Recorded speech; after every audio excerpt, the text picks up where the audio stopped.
बाप की पगड़ी बचाने के लिए शादी के लिए तैयार हो गई। निकाह का दिन था। लड़की ने अपने उस लड़के को कॉल की जिससे वो मोहब्बत करती थी और उसे कहा कि शादी में ज़रूर आना। तो लड़के ने मना कर दिया। लड़की के बहुत ज़्यादा इसरार करने पर वो लड़का मान गया। जब निकाह का दिन था और निकाह का वक्त हुआ तो वो लड़का लड़की के सामने खड़ा था।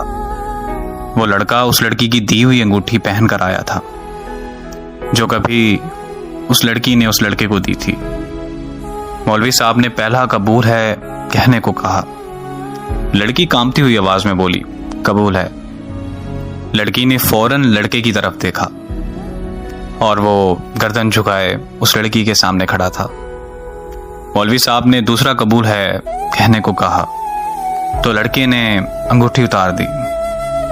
जब लड़की ने तीसरा कबूल है कहा तो लड़के की आंख से एक आंसू निकलकर उसके रुखसार पर जा गिरा। उस लड़के के हाथ से अंगूठी गिरी और वो चला गया। उस लड़की की रुखसती हुई तो वो लड़की जब घर पहुंची, लड़की की दोस्त भी उसके साथ थी। लड़की अभी जाकर ही बैठी थी। इतने में उसकी दोस्त को एक कॉल आई और कॉल सुनते ही लड़की की दोस्त के हाथ से मोबाइल गिर गया। लड़की के इसरार करने पर लड़की की दोस्त ने उसे बताया कि शादी हाल से जाते वक्त उस लड़के का एक्सीडेंट हो गया और वो वहीं मौके पर मर गया। ये अल्फाज सुनने ही थे कि लड़की के पांव तले जमीन निकल गई, मानो जैसे लड़की पर आसमान आ गिरा हो।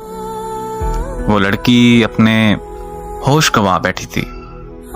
अचानक लड़की को फूट फूट कर रोते हुए याद आया कि उस लड़के ने उस लड़की से कहा था कि अगर तो मैं तुम्हारे निकाह पर आया तो मैं मर जाऊंगा, और लड़की के इसरार करने पर ही वो आया था।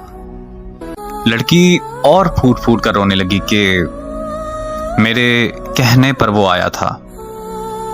आज के बाद इस बोझ के साथ जिंदगी गुजारनी पड़ेगी कि वो लड़का मेरी वजह से मरा, और इस अजियत में जीना है कि वो मेरी वजह से मरा। मर्द मर तो जाता है लेकिन वो अपनी पहली मोहब्बत को कभी नहीं भूलता।